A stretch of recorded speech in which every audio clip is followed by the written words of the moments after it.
எபேசியர்கள் நிருபம் 6ஆம் அதிகாரத்தை நாம் மையமாக வைத்து இந்த நாட்களில் அந்த அற்புதமான சத்தியங்களை நாம் கவனித்து கொண்டிருக்கிறோம். பைபிள் விதமாக நாம் வாசிக்கிறோம், பிள்ளைகளை உங்கள் பெற்றோருக்கு கர்த்தருக்குள் கீழ்ப்படியுங்கள், இது நியாயம் என்று வேதம் சொல்லுகிறது. உனக்கு நன்மை உண்டாயிருப்பதற்கும் பூமியிலே உன் வாழ்நாள் நீடித்திருப்பதற்கும் உன் தகப்பனையும் உன் தாயையும் கனம் பண்ணுவாயாக என்பதே வாக்குத்தத்தம் உள்ள முதலாம் கற்பனையாக இருக்கிறது என்று வேதம் சொல்லுகிறார். கடந்த வாரம் மட்டுமாக வேதத்தில் கீழ்ப்படிதலை குறித்ததான அற்புதமான சத்தியங்களை நாம் கற்றுக்கொள்ளும்படியாக ஆண்டவர் நமக்கு உதவி செய்திருக்கிறார். அதனுடைய கருத்து எந்த கோணத்தில் நாம் அதை கவனிக்கிறோம் என்று சொன்னால், கர்த்தருக்குள் கீழ்ப்படியுங்கள் என்று சொல்கிறார். அதாவது பிள்ளைகளே பெற்றோருக்கு கீழ்ப்படியுங்கள் என்று சொல்வது நாம் செயல்படுத்துவதற்கு முன்பதாக கர்த்தருக்கு கீழ்ப்படியக்கூடியவர்கள் கட்டாயம் பெற்றோருக்கும் என்ன செய்வார்கள்? கீழ்ப்படியக்கூடியவர்களாக இருப்பார்கள். அதே கோணத்தில் தான் இதையும் நாம் கவனிக்கும்படியாக இருக்கிறோம் இல்லையா? பெற்றோரை கனம் பண்ணுவாயாக அப்படின்னு சொல்லும் பொழுது, தேவனை கனம் பண்ணக்கூடியவன் கட்டாயம் பெற்றோரையும் கனம் பண்ணக்கூடியவனாக இருப்பான். நான் சொல்வதை திரும்ப சொல்லும்படியாக விரும்புகிறேன். தேவனை கனம் பண்ணுகிறவர்கள் கட்டாயம் யாரையும் கனம் பண்ணுவார்கள்? பெற்றோரையும். ஏன் பெற்றோரையும் கனம் பண்ணுவார்கள் என்று நான் சொல்ல வேண்டும் என்று சொன்னால், தேவனை கனப்படுத்துகிறவர்கள் அவருடைய வார்த்தையை முக்கியப்படுத்துகிறபடினால், அவருடைய வார்த்தையை கனப்படுத்தக்கூடியவர்களாக இருக்கிறபடினால் அவர்கள் அந்த வார்த்தையின்படி பெற்றோரையும் என்ன செய்வார்கள்? கனப்படுத்தக்கூடியவர்களாக இருப்பார்கள். ஆகினால இப்போ ஆண்டவரை மையமாக வச்சு முதன்மையாக வைத்து பார்ப்பது தான் இந்த வாழ்க்கையில் இதை செயல்பாட்டை நாம் சரியாக சீராக கொண்டு வருவதற்கு ஏதுவாக இருக்கும் என்று வேதத்தில் நாம் கற்றுக்கொள்ள முடியும். ஆகினால முதலாவது நம்ம இந்த குறிப்பிட்ட விஷயத்தை நம்ம கவனிக்கிறோம். It's honouring God. தேவனை கனப்படுத்துவது என்பது ரொம்ப முக்கியமான ஒரு அம்சமாக வேதம் நமக்கு போதிக்கிறது இல்லையா? அப்போ ஆண்டவரை கனப்படுத்துறதுன்னா என்ன அர்த்தம் என்று ஒரு கேள்வி கேட்பது மிகவும் மிகவும் அவசியம். What does it mean to honour God? தேவனை கனப்படுத்தணும் அப்படின்னா என்ன பண்ணலாம்?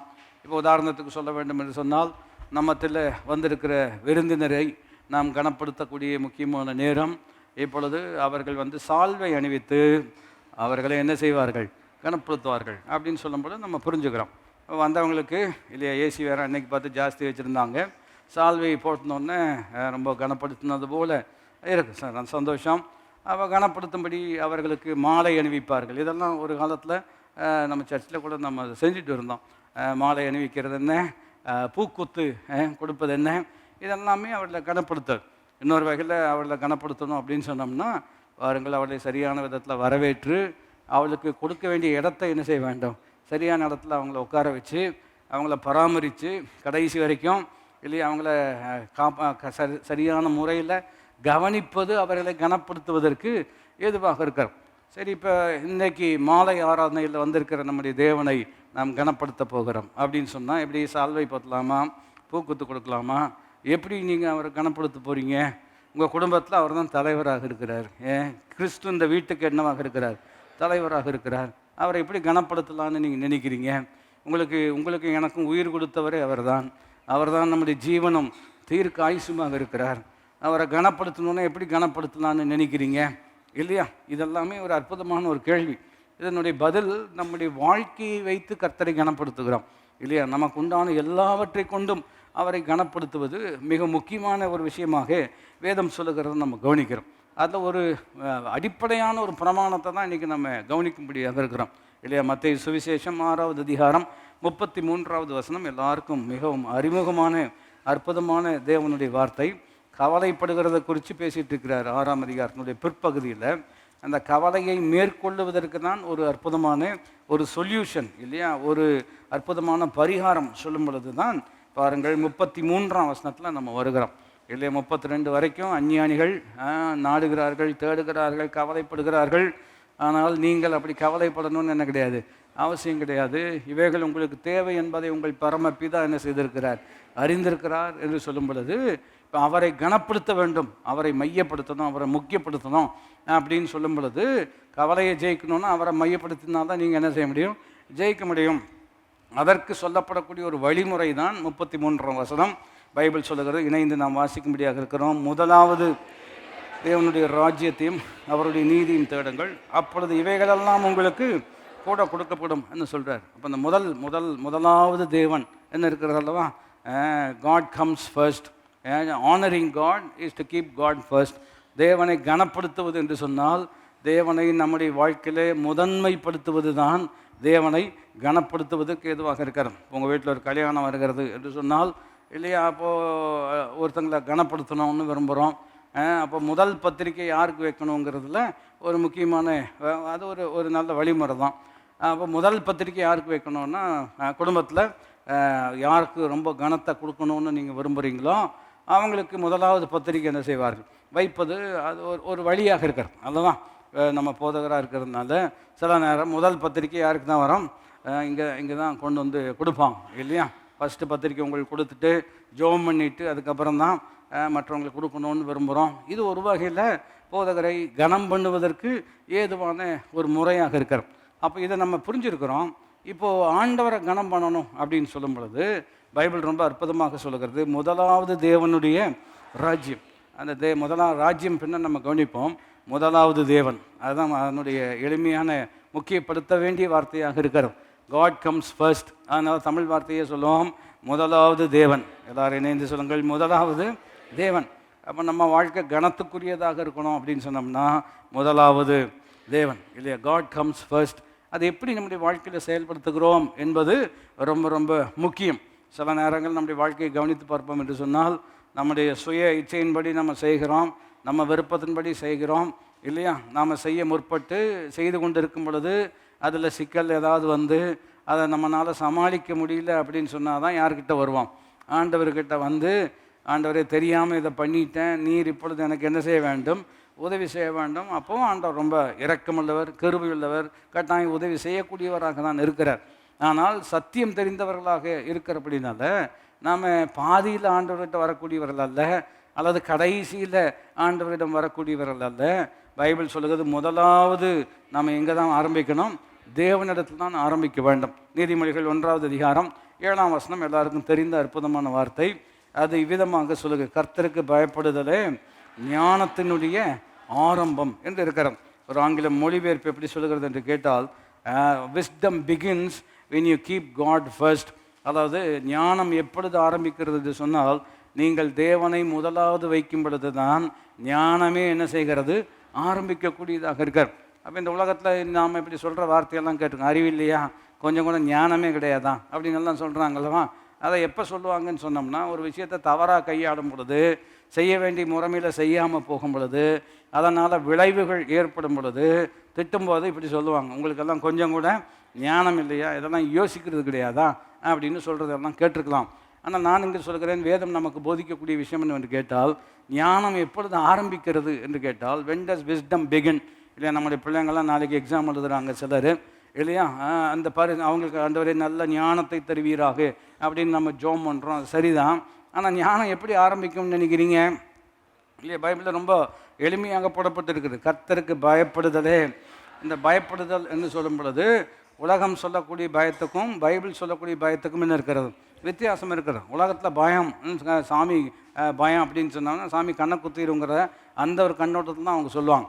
ஆனால் பைபிளில் நம்முடைய ஆண்டவர் கண்ணை குத்துகிறவர் அல்ல, நம்முடைய மனக்கண்ணை பிரகாசமாக மாற்றக்கூடிய தேவன்.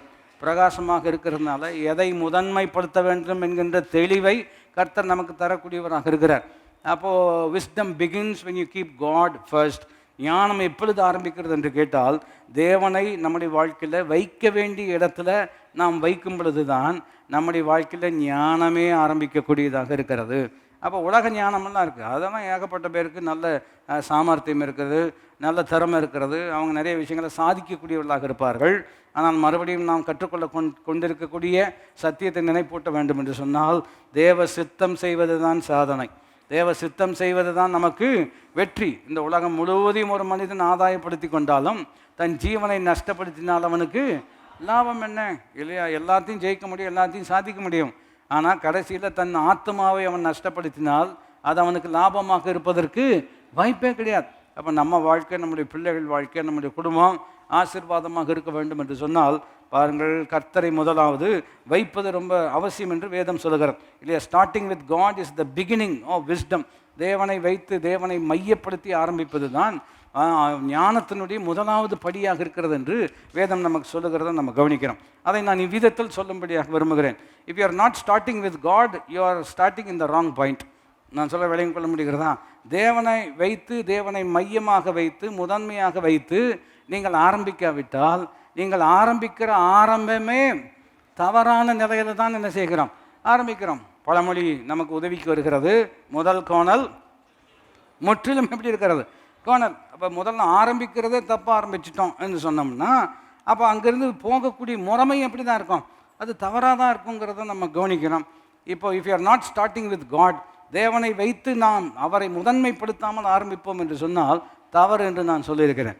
அப்போ தேவனை முதன்மைப்படுத்தலைன்னா வேறு எங்கேருந்து ஆரம்பிப்போம்னு நினைக்கிறீங்க இல்லையா? If you are not keeping God as your starting point, who எல்ஸ்ன்னு ஒரு கேள்வி இருக்கிறோம். வேறு யாரை வச்சு ஆரம்பிக்க போகிறோம், வேறு எதை வைத்து நாம் ஆரம்பிக்க போகிறோம் என்று ஒரு கேள்வி கேட்போம்னா எல்லாருக்குமே நமக்கு அனுபவம் இருக்கிறது.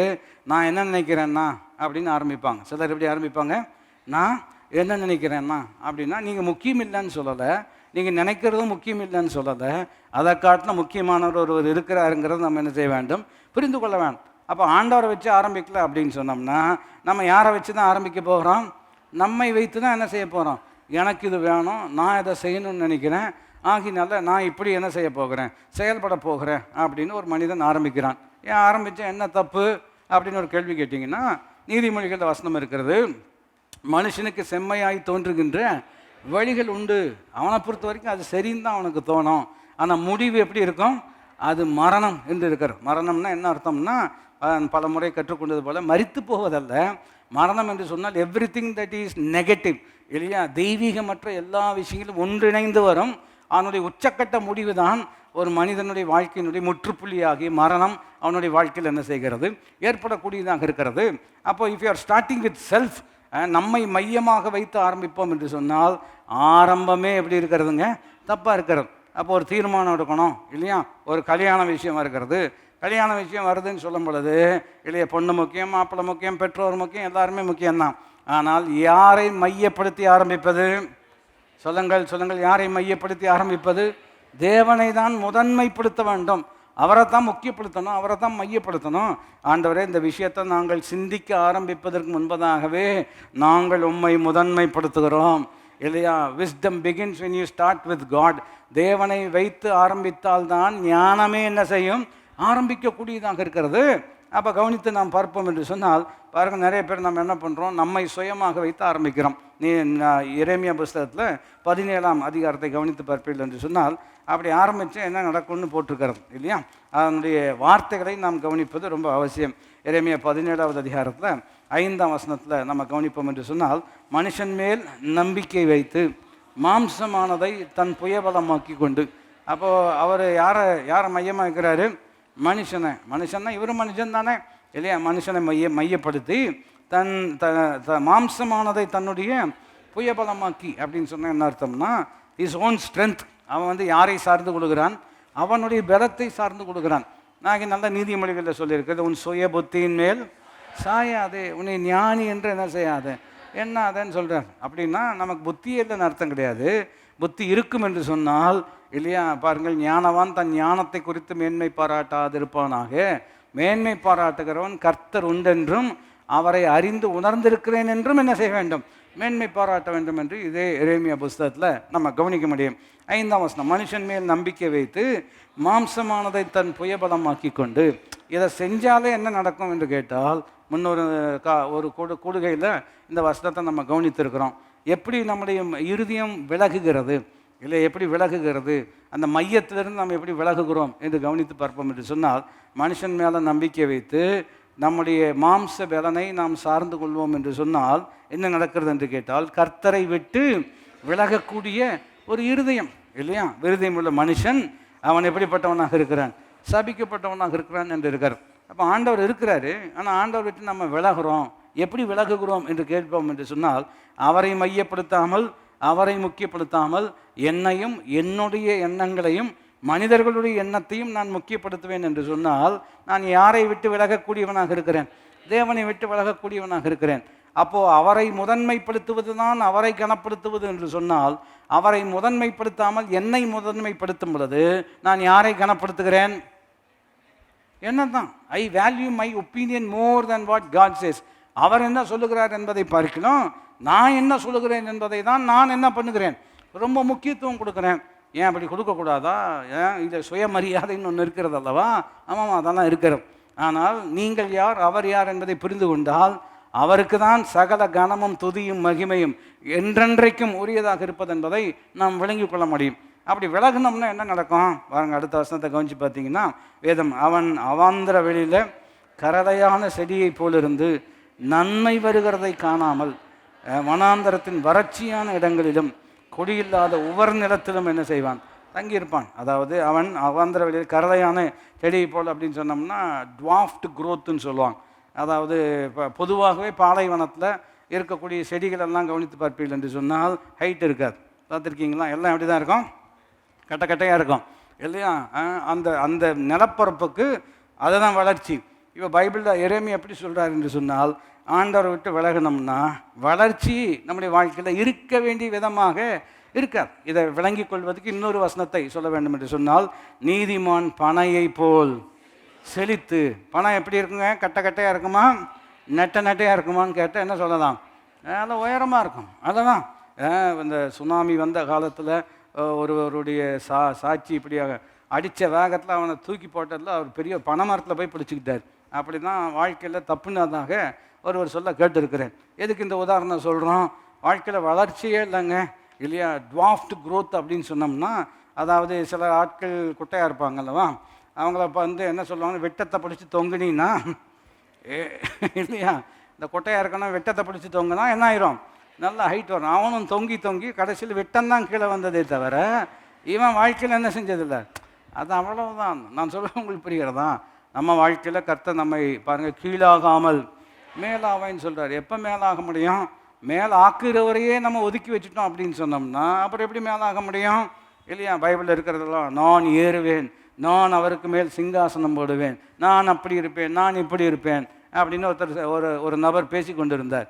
அவர் தான் இன்றைக்கு பேயாக சுற்றி கொண்டிருக்கிறார். நான் சொல்கிறது விளையாட முடிகிறதா? பைபிளில் இருக்கிறதான் சொல்லிட்டு இருக்கிறேன். அப்போ நீங்களும் நானும் எப்படி உயரப்போகிறோம், கனம் எப்படி நமக்கு ஆண்டவர் கொடுக்க முடியும் என்று கேட்டால், பைபிள் சொல்லுகிறது, அவரை மையப்படுத்தாமல் அவரை விட்டு விலகும் பொழுது இப்படிப்பட்ட 6ஆம் வசனத்தை மறுபடியும் வாசிப்போம் என்று சொன்னால், அவன் அந்தர வெளியில் கரதையாய் போன செடியை போலிருந்து நன்மை வருகிறதை காணாமல் அப்படின்னு சொன்னோம்னா இதுவும் ரொம்ப வருத்தமான ஒரு விஷயந்தான். நன்மை பக்கத்தில் இருந்தால் கூட எல்லா கண்ணுக்கும் தெரிஞ்சாலும் நம்ம கண்ணுக்கு மாத்திரம் என்ன செய்யாது, தெரியவே தெரியாது. அதை இன்னொரு உதாரணம் சொல்லி விளக்கும்படியாக விரும்புகிறேன் இல்லையா? இந்த ஆகார் இருக்கிறார்கள் அல்லவா, அவர்கள் வந்து பிள்ளை சாகிறதை காண மனமில்லாமல் இல்லையா, ரொம்ப கண்ணீர் விட்டு ஒரு தூரம் போய் உட்காந்து அழுகிறாங்க. அப்போ ஆண்டவர்கிட்ட ஆண்டவர் அவங்களுடைய சத்தத்தை கேட்குறார். சத்தத்தை கேட்டு பைபிள் சொல்லுகிறது, அவளுடைய கண்ணை கர்த்தர் திறந்தார். எப்படி இருக்குது, அவளுடைய கண்களை கர்த்தர் திறந்த பொழுது அவள் ஒரு துறவை கண்டாள்னு இருக்கிறோம். சொல்லுங்கள், அவள் ஒரு துறவை கண்டாள். துறவை எங்கே இருந்தது, பக்கத்தில் தான் இருந்தது இல்லையா? காணல் நீரும் அப்படி தான் இருக்கும். நான் சொல்லுவேன், இப்போ காணல் நீர்னா விளங்கி கொள்ள முடிகிறேன், மிராஜ்னு சொல்கிறாங்களவா. வெயில் காலம் வந்துடுச்சு, நீங்கள் ஹைவேஸ்லாம் பிரயாணம் பண்ணும் பொழுது தண்ணி தூரத்தில் இருக்கிற மாதிரி இருக்கும் இல்லையா? தண்ணி போல் அந்த அந்த அந்த நிலை இருக்கும். அதை நீங்கள் எவ்வளவோ துரத்துனாலும் அது ஓடிட்டே இருக்குமே தவிர நீங்கள் அந்த காணல் நீரை என்ன செய்ய முடியாது.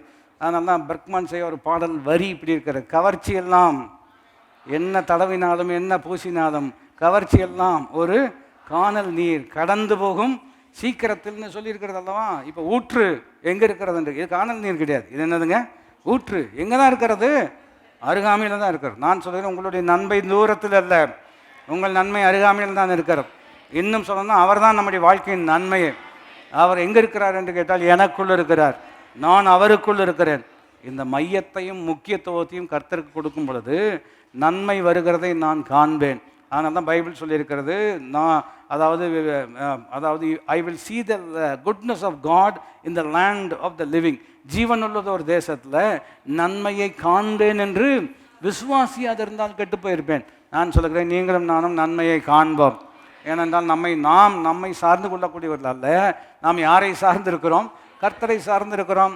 6ஆம் வசனத்தில் கவனிக்கிறோம் பாருங்கள், கரளையான செடியை போலிருந்து நன்மை வருகிறதை காணாமல் வனாந்தரத்தின் வறட்சியான இடங்களிலும் கொடியில்லாத ஒவ்வொரு நிலத்திலும் அவன் என்ன செய்வான் அப்படின்னா, அந்த இடத்துல வளர்ச்சி என்ன செய்யாது, இருக்காது. மியர் சர்வைவல். ஏதோ அதனுடைய அப்படிப்பட்டவர்களுடைய வாழ்க்கை எப்படி இருக்கும் என்று கேட்டால், எப்படி இருக்கிறீங்க அப்படின்னு கேட்டிங்கன்னா, ஏதோ இருக்கிறோம் அப்படிம்பாங்க. வேலை எப்படி போகுது, அப்படியே என்ன செய்யுது போகுது அப்படின்னு சொல்லுவாங்க. எந்த விதமான ஒரு பிடிப்போ எந்த விதமான ஒரு சந்தோஷமோ அங்கு இருப்பதற்கு வாய்ப்பில்லை. ஆனால் தேவனை மையப்படுத்துகிறோம், அவரை முக்கியப்படுத்துகிறோம். முதலாவது தேவனுடைய ராஜ்யத்தையும் அவருடைய நீதி என்ன சொல்லும் பொழுது அவர்கள் எப்படி இருப்பார்கள் இல்லையா? 7ஆம் வசனத்திலிருந்து நம்ம கவனிச்சோம்னா ரொம்ப அற்புதமான ஒரு சித்திரம் அங்கு சொல்லப்படுது. கர்த்தர் மேல் நம்பிக்கை வைத்து கர்த்தரை தன் நம்பிக்கையாய் கொண்டிருக்கிற மனுஷன். ஆமாம், இன்னைக்கு நீங்கள் அவர் மேலே நம்பிக்கை வச்சு அவரை தான் நான் சார்ந்திருக்கிறேன், அவர் தான் எனக்கு நன்மை செய்ய போகிறார் என்ற ஒரு நிலையில் நீங்கள் இருப்பீர்கள் என்று சொன்னால் அந்த நன்மை வரும்போது ஆசீர்வாதம் இல்லை, இந்த நிலையிலேயே நீங்கள் ஆசீர்வதிக்கப்பட்டவர்கள். எத்தனை பேர் புரிந்து ஆமீன் என்று சொல்ல முடியும்? இல்லையா? எத்தனை பேர் அவர் மேலே நம்பிக்கை வச்சிருக்கிறோம்? நான் சொல்கிறேன், நான் நம்புகிறது அவராலே வரும் அல்லவா, அது வர்றதுக்கு முன்னாடியே நான் ஆசீர்வதிக்கப்பட்டவன் தான்.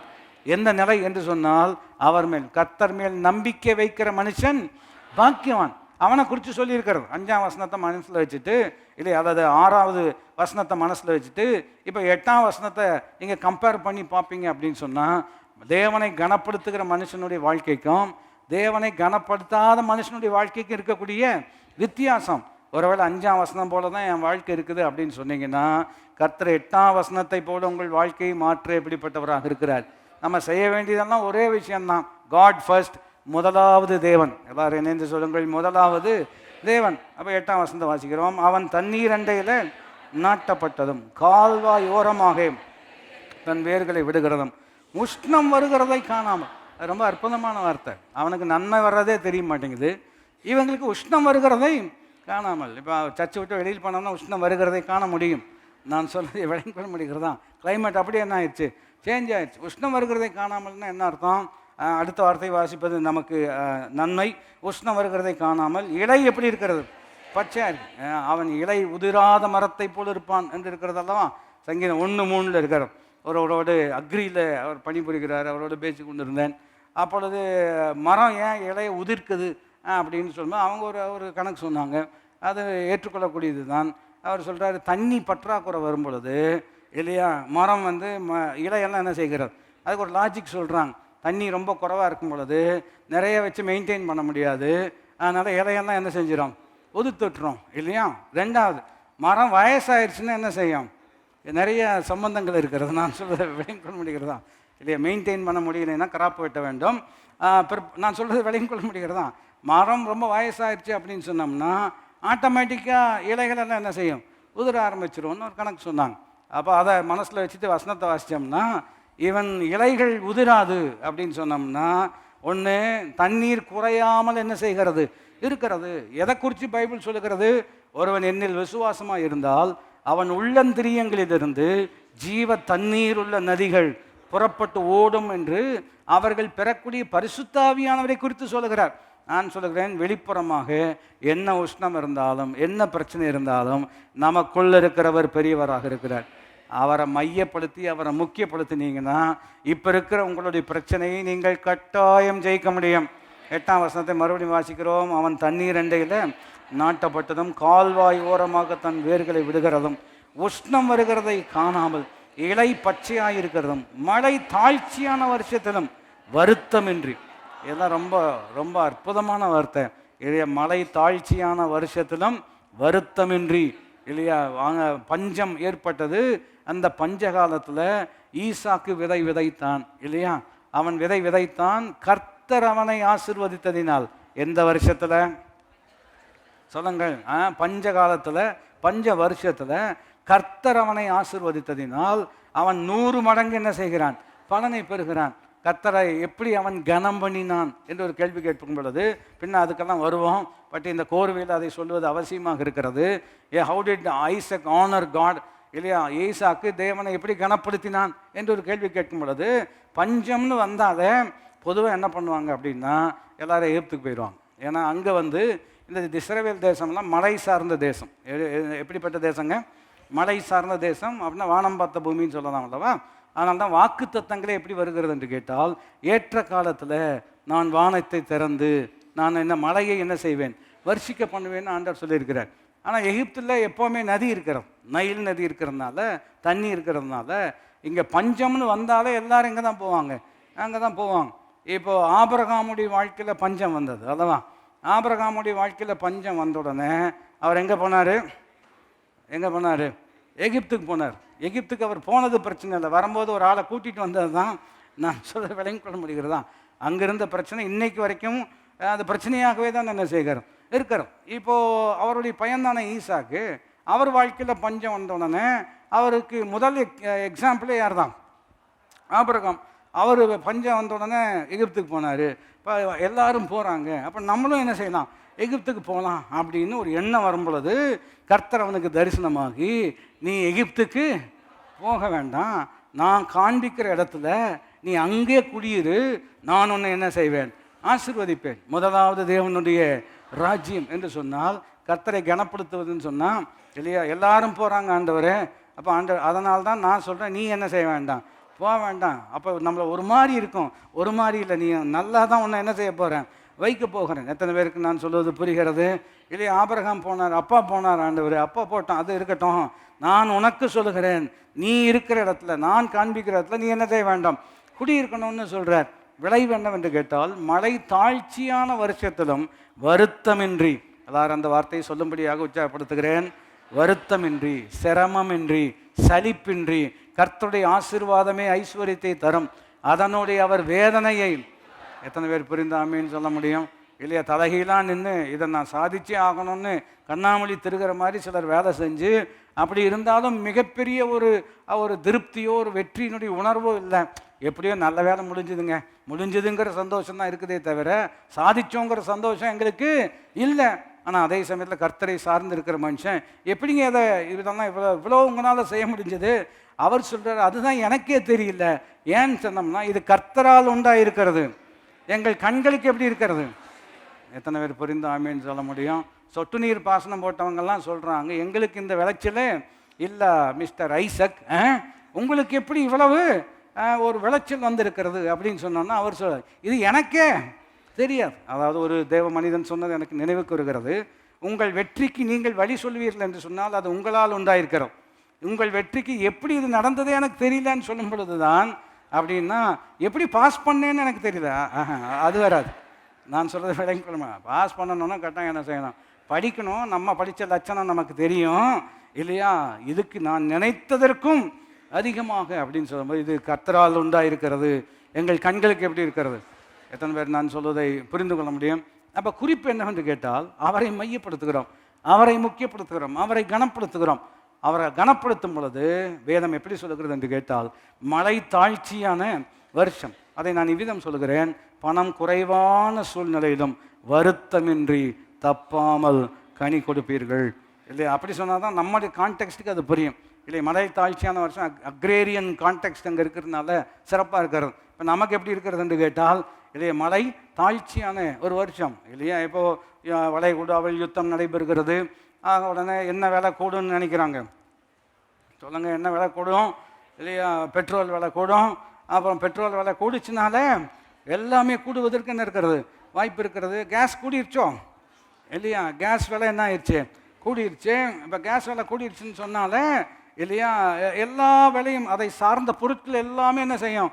கூடும் இல்லையா? கூடாமல் இருக்கும் பொழுதே பெரிய கஷ்டமாக தான் இருந்தது, சமாளிப்பதற்கு சவாலாக தான் இருந்தது. ஆனால் இப்பொழுது கூடின ஒரு நிலையில் எப்படி நாம் சமாளிக்க போகிறோம் என்று சொன்னால், நான் சொல்லுகிறேன், பலமுறை சொன்னதை சொல்லுகிறேன், நீங்களும் நானும் சமாளிக்கிறவர்கள் அல்ல, சாதிக்கிறவர்கள். வாய் திறந்து சொல்லுங்கள், நாம் சமாளிக்கிறவர்கள் அல்ல. அன்றைக்கி இங்கிலீஷ் சீரீஸில் ஒருத்தர் சொல்லிட்டு இருந்தார், I have to do some சமாளிஃபிகேஷன்னார். அப்போ தான் இதெல்லாம் புதுசாக ஒரு வேர்டு இருக்கிறது. நான் சொல்லுங்கள், உங்களுக்கு புரிகிறது தான். நான் சொல்கிறேன், நாம் சமாளிக்கிறவர்கள் அல்ல, சாதிக்கிறவர்கள். எப்படி சாதிக்க முடியும்? ஏங்க, ஒன்றும் இல்லாத பொழுதே ரொம்ப தடுமாறிட்டு இருந்தீங்க, இப்போ அதை காட்டிலும் குறைவாக இருக்கிறது, எப்படி சாதிக்க போகிறோம்னு சொல்கிறீங்க? செய்கிறது நான் அல்ல, அவர் செய்ய போகிறார். எத்தனை பேர் புரிந்து ஆமீன்னு? நம்முடைய நம்பிக்கையெல்லாம் யார் மேலே இருக்கிறது? அவர் மேலே இருக்கிறோம் இல்லையா? அப்போ இங்கே வேதம் நமக்கு அற்புதமாக போதிக்கிறது, தேவனை கனப்படுத்துவது என்று சொன்னால் அவரை வைத்து தான் ஆரம்பிப்பது, அவரை தான் முதன்மைப்படுத்துவது. அப்படி அதனுடைய கருத்து எப்படி இருக்கிறது என்று கேட்டால், நாம் நம்மை சாராதபடிக்கு யாரை சார்ந்து கொள்கிறோம்? கர்த்தரை சார்ந்து. ஏசாயா 30வது அதிகாரத்தில் இருக்கிறது, கவனித்து பாருங்கள். இந்த ஏசாயாவிலிருந்து மல்கியா வரைக்கும் இஸ்ரவேல் தேசத்தில் ஒரு கோணத்தில் கவனிப்போம் என்று சொன்னால், அவங்க பண்ண தப்பெல்லாம் அங்கே சொல்லப்படுகிறது, எப்படி மிஸ் பண்ணுறாங்கன்னு இல்லையா? இவ்வளோ பெரிய ஒரு ஆசீர்வாதம் சாலமோன் காலத்தில் வேதத்தில் நீங்கள் கவனித்து பார்ப்பீர்கள் என்று சொன்னால் ஆலயத்தை கட்டி தங்கத்திலேயே அதை பூசியிருக்கிறாங்க. எதில் பூசியிருக்காங்க இல்லையா? இவ்வளோ டன் கணக்காக கொஞ்சம் யோசிச்சு பாருங்கள் இல்லையா? இப்போ நம்மளாம் பெயிண்ட் அடித்து பட்டி பார்த்தெல்லாம் பண்ணி வச்சுருக்கிறோம். சாலமோன் காலத்தில் இதெல்லாம் கிடையாது. அவர் கோல்டு பிளேட்லேயே என்ன செஞ்சுருக்கிறார் இல்லையா? அதனால் கை உயர்த்தி ஆராதிக்கும் போது நான் சொல்கிறத விளங்கி கொள்ள முடியாது. கோல்டு பிளேட்டில் என்ன செஞ்சுருக்கிறான் எல்லாம் செஞ்சுருக்கிறான். அவ்வளோ கிராண்டாக வாழ்ந்த ஒரு ஆட்கள். அதுக்கப்புறம் கவனித்து பார்த்தீங்கன்னா ஒன்றும் இல்லாமல் கொஞ்சம் கொஞ்சமாக குறைஞ்சி, நம்ம ஊரில் சொல்லுற மாதிரி கழுதை தேஞ்சு அந்த மாதிரி. ஆனால் பைபிளில் கவனிச்சிங்க எங்கே மிஸ் பண்ணுறாங்க, எங்கே தப்பாச்சு இல்லையா? ஒரு நாள் சொல்கிறாங்க இல்லையா, இவங்கெல்லாம் ஒரு காலத்தில் கொடி கட்டி பறந்தவங்கன்னு சொல்கிறாங்களவா.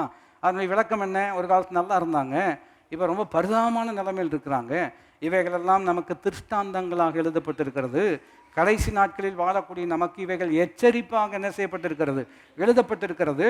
அவர்கள் கீழ்ப்படியாமையினால் இளைப்பாறுதலில் பிரவேசிக்கவில்லை, ஆகினால நீங்களும் அந்த இளைப்பாறுதல் பிரவேசியாதபடிக்கு இல்லையா போயிடக்கூடாது, ஜாக்கிரதையாக இருக்கணும்னு புதிய ஏற்பாட்டில் எழுதப்பட்டிருக்கிறது. எப்படி மிஸ் பண்ணாங்க கவனித்து வாசிப்போம் என்று சொன்னால் பாருங்கள், ஏசாயா 30வது அதிகாரத்தில் இருக்கிறது.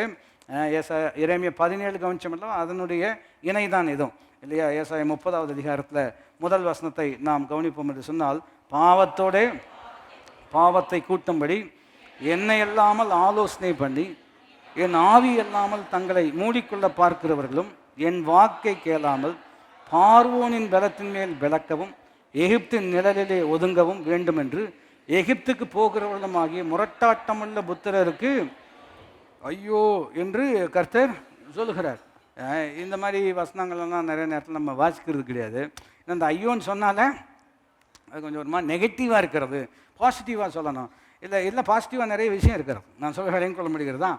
இப்போ எப்படி இவங்க மிஸ் பண்ணுறாங்க, எப்படி இவங்க வாழ்க்கையில் நல்ல நிலையில் இருந்தவர்கள் நிலை தவறி போய் ஒரு ஒன்றுமில்லாத நிலைக்கு தள்ளப்பட்டார்கள் என்று கவனித்தால், பாவத்தோடு பாவத்தை கூட்டுகிறார்கள். பாவத்தோடு பாவத்தை கூட்டுறாங்க. அதாவது எப்படி சொல்லலாம், இன்னொரு கோணத்தில் சொல்ல வேண்டும் என்று சொன்னால், நீங்கள் யாராவது ஒருவர் ஒரு பொய் சொல்வார் என்று சொன்னால், அந்த ஒரு பொய்யை மறைப்பதற்கு இன்னொரு பொய் என்ன செய்யணும், சொல்லணும். அதுக்கு பேசாமல் பொய் சொல்லாமையே இருந்தால் நல்லது இல்லையா? அப்போ ஒரு தவறு செய்தால் அந்த ஒரு தவறை நிவர்த்தி செய்வதற்கு மாறாக அதை மறைக்க முற்படுவோம் என்று சொன்னால், அந்த ஒரு தவறை மறைப்பதற்கு பல தவறுகள் என்ன செய்ய வேண்டாம், பண்ண வேண்டியதாக இருக்கிறது. அப்படி தான் கூட்டிக்கிறாங்க. அப்போ இங்கே அதே கண்ணோட்டத்தில் கவனிப்போம் என்று சொன்னால், பாவத்தோடு பாவத்தை கூட்டும்படி என்னை இல்லாமல் இதுதான் ஃபஸ்ட்டு மிஸ் ஆகுது. முதலாவது தேவனுடைய ராஜ்யம். ஆலோசனை பண்ணுறாங்க, யார் இல்லாமல் ஆலோசனை பண்ணுறாங்க, என்னை இல்லாமல். அப்படின்னா என்ன அர்த்தம்? இப்போ நம்ம வீட்டில் டிஸ்கஷன் போகுது, தப்பில்லை, நம்ம எல்லோரும் கலந்து ஆலோசிக்கலாம். ஆனால் யார் மையமாக இருக்கணும், இல்லை தேவன் எப்படி இருக்க வேணும். சில நேரங்களில் குடும்பங்களில் இந்த இந்த கண்ணோட்டம் இருக்கிறது அல்லவா. என்ன அவங்க கேட்கவே இல்லை, என்ன அவங்க கேட்கவே இல்லை. பார்த்துருக்கீங்களா? விசேஷமாக அந்த கல்யாண காட்சியெல்லாம் வரும்பொழுது பெற்றோருக்கு சில நேரத்தில் பெற்றோரை கேட்காமே விட்டுருவாங்க இல்லையா, கடைசியில் போய் சொல்லுவாங்க. அப்போ அவங்க எப்படி ரியாக்ட் பண்ணுறாங்க அப்படின்னா, என்கிட்ட கேட்கல, எனக்கு சொன்னாங்க அப்படிம்பாங்க. அப்படின்னா புரிஞ்சுக்கிறீங்களா? என்கிட்ட கேட்கல, என்கிட்ட சொன்னாங்க அப்படின்னு என்ன அர்த்தம் இல்லையா? நம்ம இன்புட் இந்த விஷயத்தில் இல்லை, வெறும் ஒரு நியூஸ் மாத்திரம் தான் என்ன செய்யப்பட்டது, சொல்லப்பட்டது. இதை நம்ம புரிஞ்சுக்கிறோம் அல்லவா.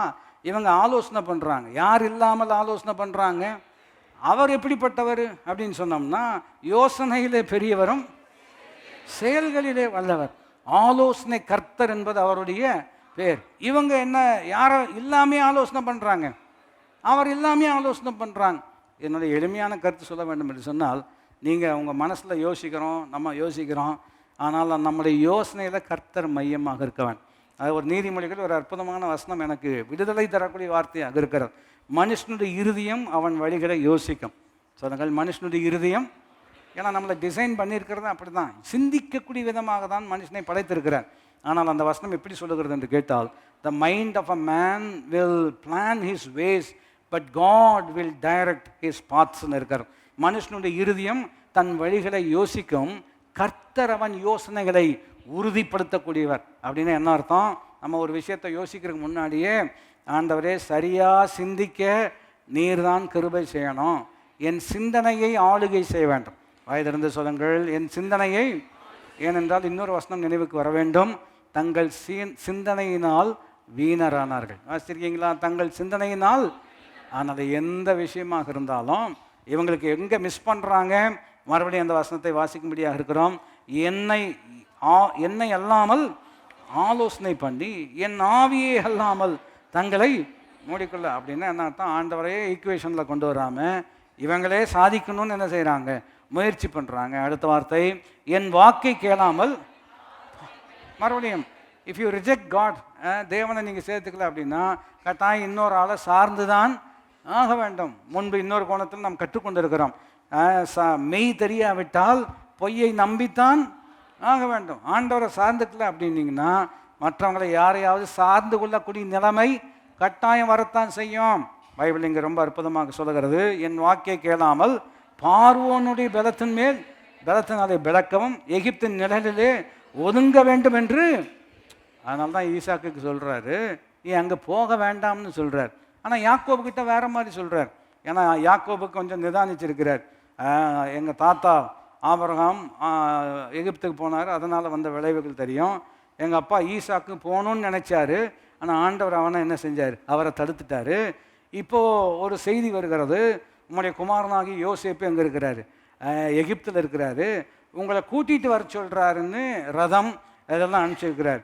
இப்போ இதெல்லாம் ஹிஸ்ட்ரி தெரிஞ்ச யாக்கோபு ஜெபம் பண்ணுறார். ஹிஸ்ட்ரி தெரிஞ்ச யாக்கோபு, ஏன்னா பையனை பார்த்து 20 வருஷம் ஆச்சு, 20 வருஷம் செத்துட்டான்னே நினச்சிட்டு இருக்கிறார். ஆனால் இப்போ நல்ல செய்தி வருது, அவன் சாகலை, எகிப்துக்கு அவன் எப்படி இருக்கிறான், மிகப்பெரிய மந்திரியாக இருக்கிறான் என்ற செய்தி கேட்ட உடனே போகணுன்னு மனசு துள்ளுது. ஆனால் உள்ளத்தில் ஒரு பயமும் இருக்கிறது. ஜெபம் பண்ணுறாரு.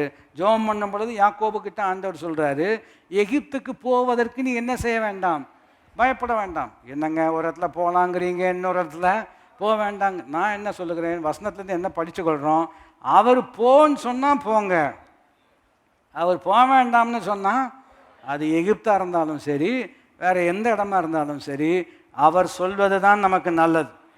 எத்தனை பேர் புரிந்து ஆமீன் என்று சொல்ல முடியும்? வளைகுடாவுக்கு போங்கள் என்று சொன்னால் போங்கள், போக வேண்டாம் என்று சொன்னால் போக வேண்டாம். எப்படியாவது வெளிநாட்டுக்கு போகணும், நீங்கள் உங்கள் விருப்பம் எனக்கு புரிகிறது. அதாவது நம்ம என்ன நினைக்கிறோம், வெளிநாட்டில் இருக்கவங்கெல்லாம் ரொம்ப அப்படியே சூப்பராக வாழ்ந்துருக்கிறாங்க. போயிட்டு வந்தவங்ககிட்ட கதை கேட்டிங்கன்னா நம்ம ஊர் எவ்வளவோ பரவாயில்லைங்க. போன வாரம் ஒருத்தரோடு பேசிகிட்டு இருந்தேன், அந்த ஊரில் டாக்டர்கிட்ட அப்பாயின்மெண்ட் வாங்கணும் அப்படின்னு சொன்னோம்னா அதுக்கு முன்னாடியே நீங்கள் தேவனத்தில் அப்பாயின்மெண்ட் வாங்குவது, நான் சொல்கிறது புரிகிறதா? ஏன்னா அவ்வளவு சீக்கிரம் என்ன செய்ய முடியாது. பல விதங்களில் பல நன்மையும் இருக்கிறது, பல விதமான நெகட்டிவான விஷயங்களும் இருக்கிறது. நீங்கள் எங்கு இருக்க வேண்டும் என்று கர்த்தர் தீர்மானித்திருக்கிறாரோ அங்கு இருப்பது தான் உங்களுக்கும் எனக்கும் ஆசீர்வாதம். உலகத்திலேயே வச்சு கோயம்புத்தூரில் தான் நீங்கள் இருக்கணும்னு உங்களை வச்சிருக்கிறார். ஏன்னா அவரை பொறுத்த வரைக்கும் கோயம்புத்தூர் தான் ரொம்ப சிறப்பான இடம்னு வச்சிருக்கிறார். கோயம்புத்தூரில் இவ்வளவு சர்ச் இருந்தாலும் நான் சொல்வதை நீங்கள் விளங்கி கொண்டால், நான் சொல்லி புரியுதா உங்களுக்கு, இங்கே தான் இருக்கணும்னு நம்மளை என்ன செஞ்சுருக்கிறார், வச்சிருக்கிறார் இல்லையா? அப்போ இதுலேருந்து என்ன கற்றுக்கொள்கிறோம், அவங்க போகிறாங்க நான் போகிறேன், அவங்க போகிறாங்கன்னா அவங்க எங்கேயோ போவாங்க, நீங்களும் போகணுன்னு அவசியம் கிடையாது. ஐயோ அவங்கெல்லாம் போல பயமாக இருக்கிறது, இந்த கருத்து பயப்பட வேண்டாம், நீ போ, நான் உன்னோட கூட வருவேன். எப்படி சொல்கிறார், நான் உன்னோடு கூட வருவேன், அந்த தேசத்தில் உன்னை நான் பழுகவும் பெருகவும் பண்ணுவேன். என்ன வித்தியாசம், ஒருத்தர் கேட்காம போகிறாருங்க, அவனுடைய விளைவு இருக்கிறது. இன்னொருத்தர் ஐயோ நம்ம கேட்காம தப்பு பண்ணிடக்கூடாது, கண்ணுக்கு முன்னாடி நிறைய பேர் தவறு பண்ணியிருக்கிறாங்க, அந்த சூழ்நிலை நானும் அந்த தவறை பண்ணிடக்கூடாது, ஆண்டவரே எனக்கு உதவி செய்யும் என்று கேட்ட பொழுது நம்முடைய தேவன் குழப்பத்துக்கு தேவனாகிறாமல் சமாதானத்துக்கு தேவனாக இருக்கிறார். அதனால தான் சொல்கிறேன், அவரை முதன்மைப்படுத்துவீர்கள் என்று சொன்னால் குழப்பம் நீங்கும், தெளிவு உண்டாகும். சொல்லுங்கள், குழப்பம் நீங்கும், தெளிவு உண்டாகும். இன்றைக்கி உங்களுடைய சூழ்நிலையில் ஒரே குழப்பமாக இருக்கிறது, இவர் ஒரு மாதிரி சொல்கிறாரு, அவர் ஒரு மாதிரி சொல்கிறாரு, எனக்கே ஒரு மாதிரி இல்லையா எண்ணங்களெல்லாம் வருகிறது. இப்படிப்பட்ட நிலையில் என்ன தீர்மானம் எடுக்க வேண்டும் என்று கேட்டால் முதலாவது தேவனுடைய, ஆனால் தான் நீங்கள் அமர்ந்திருந்து நானே தேவன் என்று அறிந்து கொள்ளுங்கள் இல்லையா. அதனுடைய இன்னொரு விதமாக ஒருவர் சொன்னதை பலமுறை உங்களுக்கு சொல்லியிருக்கிறேன், நீங்கள் அமர்ந்திருந்து நீங்கள் தேவன் இல்லை என்பதை நீங்கள் அறிந்து கொள்ள வேண்டும். நான் சொன்னதை நீங்கள் விளங்கியிருப்பீர்கள் என்று நம்புகிறேன். Be still and know that you are not God, only he is God. அவர் தான் தேவன், நீங்களும் நானும் தேவன் அல்ல. அதனால் ரொம்ப சாதிக்கணும்னு செய்து முடிக்கணும்னு வாரத்தை உங்கள் மேல் வைத்து கொள்ளாதிருங்கள்.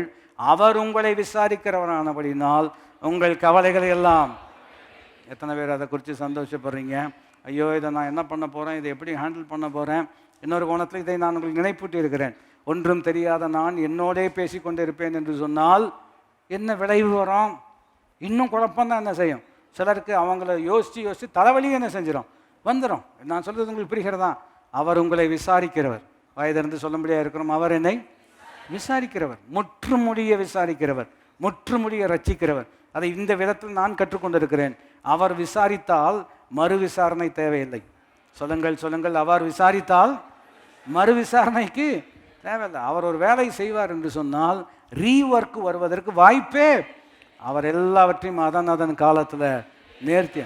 அப்படிப்பட்ட ஒரு ஆண்டவரை சார்ந்து கொள்ளாமல், அவரை இல்லாமல் ஆலோசனை, அவர் வார்த்தையை கேட்காம யாரோ சொன்னதையெல்லாம் கேட்குறாங்க இல்லையா? இப்போ மறுபடியும் காலையில் சொன்னால் நினைப்பூட்ட வேண்டும் என்று சொன்னால் மீடியாவில் ஒவ்வொருத்தங்க ஒவ்வொரு கருத்து சொல்கிறாங்க இல்லையா? ஒவ்வொரு விதமாக சொல்கிறாங்க. திருமணத்தை குறித்து ஏகப்பட்ட கருத்து இருக்கிறது இல்லையா? எல்லா இஷ்யூஸை குறித்தும் ஒவ்வொருத்தர் கருத்து வச்சுருக்கிறாங்க. நான் சொல்கிறேன், அதெல்லாம் உங்களையும் என்னை விடுதலை செய்ய போகிறதல்ல. சத்தியத்தை அறிவீர்கள், சத்தியம்தான் நம்ம என்ன செய்யும். உங்கள் குடும்பத்தை குறித்து யாருக்கு நல்லா தெரியும்? அவருக்கு தான் தெரியும் இல்லையா? உங்கள் பிள்ளைகளை குறித்து உங்களுக்கு அவங்கள குறித்து தெரிஞ்சிருக்கிறத காட்டிலும் கர்த்தருக்கு தான் அவங்கள குறித்து நல்லா தெரியும். ஆகினாலே பொல்லாதவர்களாகிய நாமே நம்முடைய பிள்ளைகளுக்கு நல்ல ஈவுகளை கொடுக்க அறிந்திருக்கும் பொழுது தம்மை நோக்கி வேண்டிக் கொள்ளுகிறவர்களுக்கு பிதா நன்மையானதை கொடுப்பது அதிக நிச்சயம். ஏதோ ஒரு ஆராதனையில் இதை பிரசங்கித்து கொண்டிருக்கும் பொழுது இந்த வார்த்தை கர்த்தர் நமக்கு ரொம்ப உணர்வாக கொடுத்தார். நினைவுக்கு வருகிறபடி நான் சொல்லுகிறேன், நன்மையானதை அவர் கொடுப்பது அதிக நிச்சயமாக இருக்கிறபடினால் நான் அதை பெற்றுக்கொள்வதும் அதிக நிச்சயமாக இருக்கிறோம். நான் சொல்கிற கோர்வை நீங்கள் புரிந்திருப்பீர்கள். அவர் கொடுப்பது நிச்சயம் அப்படின்னா நான் பெற்றுக்கொள்வதும் நிச்சயம். இணைந்து சொல்லும்படியாக இருக்கிறோம். நன்மையானதை அவர் கொடுப்பது அதிக நிச்சயம், நான் பெற்றுக்கொள்வதும் அதிக நிச்சயம். எத்தனை பேர் புரிந்து ஆமேன்னு சொல்ல முடியும்? மறுபடியும் இதை நினைப்பூட்டும்படியாக விரும்புகிறேன். அவர் நமக்கு நேராக கை நீட்டும் பொழுது அவர் ஒருபோதும் வெறுங்கையை நீட்டுகிறவர் அல்ல. அவருக்கு நேராக நான் கை நீட்டுகிறபடினால் என் கையும் ஒருபோதும் வெறுங்கையாக இருக்க போவதும் இல்லை. எத்தனை பேர் புரிந்தாமே? இதையெல்லாம் தெரிஞ்சும் அவர்கிட்ட போகாமல் இருக்கிறாங்கங்கிறதான் இல்லையா? இப்போ நமக்கே ஏன்னா இவ்வளோ இருந்து இதை கூட உங்களால் செய்ய முடியாதான்? ஆனால் பாவத்தினுடைய வஞ்சனை அந்த மாதிரி இருக்கும். நான் சொல்கிறது உங்களுக்கு புரிந்து கொள்ள முடிகிறதா? ஆகையினால் தான் ஒருவனும் பாவத்தின் வஞ்சனையினால் இருதயம் கடினப்பட்டு போகாதபடிக்கு இன்று என்று சொல்லப்படும் அளவு ஒருவருக்கொருவர் என்ன செய்ய வேண்டும்? புத்தி சொல்லணும்னு வேதம் சொல்லுகிறது அல்லவா? இப்போ 31ஆம் அதிகாரத்துக்கு வருவீர்கள் என்று சொன்னால் இங்கே அதே பிரச்சனை தான் இல்லையா? ஆண்டவரை தேடாமல் போவது. அவர் சொல்கிறது வேற. அவரை தேடாமல், அவரை முக்கியப்படுத்தாமல், அவரை முதன்மைப்படுத்தாமல் கவனித்து பார்ப்போம் என்று சொன்னால் சகாயம் அடையும்படி சுகம் வேணும். இப்போ அவங்களுக்கு சுகம்தான் வேணும். சகாயம்னா சுகம், ஹெல்ப் வேணும், உதவி வேண்டும். சகாயம் அடையும்படி இஸ்ரவேலுடைய பரிசுத்தரை நோக்காமல், அங்கே தான் பிரச்சனை இல்லையா? அவரை பார்க்காம, அவரை தேடாமல், அவரை முதன்மைப்படுத்தாமல் வேதம் என்ன சொல்லுகிறது? கர்த்தரை தேடாமலும் எகிப்துக்கு போய் குதிரைகள் மேல் நம்பிக்கை வைத்து ரதங்கள் அநேகமாக இருப்பதினால் அவைகளை நாடி குதிரை வீரர் மகா பலசாலிகளாக இருப்பதினால் அவர்களை நம்பிக்கொண்டிருக்கிறவர்களுக்கு லாஜிக்கலாக சிம்பிளாக திங்க் பண்ணணும் அப்படின்னு சொன்னோம்னா, இப்போ நமக்கு பண தேவை இருக்குதுன்னு வச்சுக்கோமே. இன்னொருவர் இருக்கிறாரு, அவர்கிட்ட நிறைய பணம் இருக்குதுன்னு உங்களுக்கும் தெரியும், உலகத்துக்கே தெரியும். இப்போது தேவை நமக்கு இருக்குது, அவங்ககிட்ட தேவைக்கும் அதிகமாகவே இருக்கிறது என்று சொன்னால் அவர்களை உங்களுக்கு தெரியும் என்றும் வைத்துக்கொள்ளலாம். என்று வைத்துக்கொண்டால் இப்போ தேவை வந்த மாத்திரத்தில் ஆண்டவர் உங்களுக்கு முதலாவது எண்ணத்தில் வர்றாரா, அவங்க வர்றாங்களா? நான் சொல்கிறத எத்தனை பேர் புரிஞ்சு கொள்ள முடியும்? இப்போ ஒரு தேவன் வந்த மாத்திரத்தில் அவர் முதலாவது அவர் மைண்டில் வராரா அல்லது இவங்க மைண்டில் வராங்களா இல்லையா? இப்போ உங்ககிட்ட இப்படி சிம்பிளாக கொண்டு போவோமே, உங்ககிட்ட கார் இல்லை, இப்போ உங்களுக்கு ஒரு காரு இந்த நேரத்தில் தேவைப்படுன்னு சொன்னோன்னே முதல் எண்ணமே யார் தான் ஞாபகம் வருவா? யார் கார் வச்சுருக்கிறாங்களோ. சிம்பிள் தானே, நியாயம் தானே. ஆனால் இங்கே ஒரு விதமாக அப்படி தான் இருக்கிறோம். இவங்களுக்கு உதவி வேணும், இவங்களுக்கு பலன் வேணும். ஆகினால இவங்க யாரை நோக்கி போகிறாங்க? ஆண்டவரை பார்க்காம யாரை நோக்கி போகிறாங்க? எகிப்துக்கு போகிறாங்க. காரணம் அங்கே ஆட்கள் நிறையா இருக்கிறது, பணம் நிறையா இருக்கிறது, வீரர்கள் எப்படி இருக்கிறார்கள்? பலத்தவர்களாக இருக்கிறார்கள். அப்போ லாஜிக்கலாக திங்க் பண்ணோம் அப்படின்னா ஏன்ட்ட எல்லாம் அவங்கக்கிட்ட இருக்குது, தேர்ஃபோர் இல்லாதவன் இருக்கிற இடத்துல போய் என்ன செய்ய வேண்டும்? வாங்கி கொள்ள வேண்டும். லாஜிக்கலி அது கரெக்டு தான், ஆனால் தியலாஜிக்கலி அது சரியில்லை. ஏனென்றால் முதலாவது தேவனுடைய ராஜ்யம், முதலாவது தேவன் வர வேண்டும் அல்லவா. நான் சொல்லுகிறேன், நீங்கள் அடுத்த வசனத்தை வாசித்தீங்கன்னா ரொம்ப அற்புதமாக இருக்கிறது. அவரும் ஞானம் உள்ளவர். அதாவது இதை எப்படி நம்ம விளங்கி கொள்ளலாம்னு சொன்னோம்னா, யாருக்கிட்ட என்ன இருக்குது, எங்கே போனால் என்ன கிடைக்குன்னு உனக்கு எந்த அளவுக்கு தெரிகிறதோ, உனக்கே இவ்வளவு அறிவு இருக்கும் என்று சொன்னால் அவரும் எப்படிப்பட்டவர். நான் சொல்கிறத விளங்கி கொள்ள முடியாது. அவரும் ஞானம் இல்லை. அவர் என்ன பண்ணுறார் என்று கேட்டால், அவர் தம்முடைய வார்த்தைகளை மறுக்காமல் தீங்கு வரப்பண்ணி தீமை செய்கிறவர்களின் வீட்டுக்கும் அக்கிரமருக்கு சகாயம் செய்கிறவர்களுக்கும் விரோதமாக. இது அடுத்த வசனம் வாசம்னா என்ன சொல்ல வர்றாங்கங்கிறது சிறப்பாக இருக்கும். எகிப்தியர், நீங்கள் யாரை தான் சார்ந்திருக்கணும், நம்ம யாரை தான் சார்ந்துக்கணும், நம்ம அதான் தெய்வம் மாதிரி வந்தீங்க அப்படின்னு சொல்கிறோம் இல்லையா, புரிஞ்சுக்கிறோம். ஆனால் உண்மையாக அவங்க யாரல்ல, அவங்ககிட்ட பணம் இருக்கிறது, பலன் இருக்கிறது, ஆனால் அவர்கள் யாரல்ல, தெய்வம் அல்ல. எகிப்தியர் தெய்வம் அல்ல, மனுஷர் தானே. அவருடைய குதிரைகள் ஆவி அல்ல, மாம்சம்தானே. கர்த்தர் தமது கரத்தை நீட்டுவார், அப்பொழுது சகாயம் செய்கிறவனும் இடறி சகாயம் பெறுகிறவனும் விழுந்து அனைவரும் ஏகமாய். இது எப்படி இருக்குன்னு சொன்னோம்னா, அதாவது இது என்னோட நீங்கள் சிந்திக்க வேண்டும்.